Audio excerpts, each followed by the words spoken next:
கர்த்தருடைய பரிசுத்த நாமத்துக்கு ஸ்தோத்திரம். இந்த வெளிச்சம் கதைகள் மூலிமா உங்களை சந்திக்கிறதுல எனக்கு ரொம்ப சந்தோஷம்.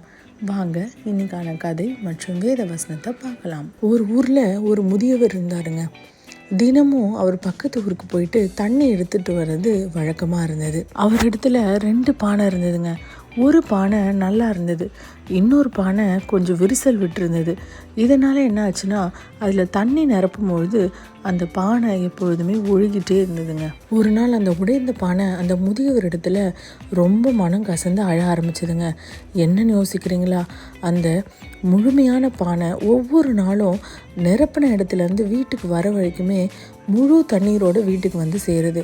ஆனால் என்ன பாருங்கள், நிரப்பதுலேருந்து வீட்டுக்கு வரத்துக்குள்ளே பாதி தண்ணீர் முழுவதுமாக அந்த தெருக்களின் ஓரமாக சிந்திடுது. எனக்கு என்னை பார்த்தாலே ரொம்ப அசிங்கமாக இருக்குது, எனக்கு என்னை பிடிக்கவே இல்லை அப்படின்னு சொல்லிட்டு ரொம்ப மனம் கசந்து அழுதுதுங்க. அப்போது அந்த முதியவர் சொன்னாரா, நீ உடைந்து போன பானைன்னு எனக்கு தெரியும், அதனால தான் இந்த தெருக்களின் ஓரமாக இந்த பூச்செடிகளை நான் நட்டு வச்சேன்.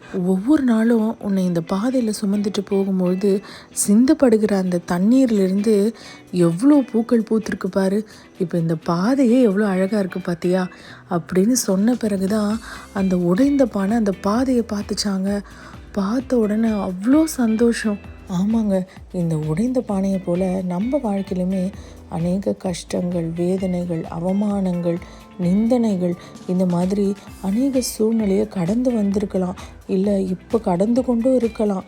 அதற்காக தான் நம்மளுடைய வேதத்தில் நம்ம ஆண்டவராகிய இயேசு கிறிஸ்து 2 கொரிந்தியர் 12:9 என் கிருபை உனக்கு போதும், பலவீனத்தில் என் பலன் பூர்ணமாய் விளங்கும்னு சொல்லியிருக்காரு.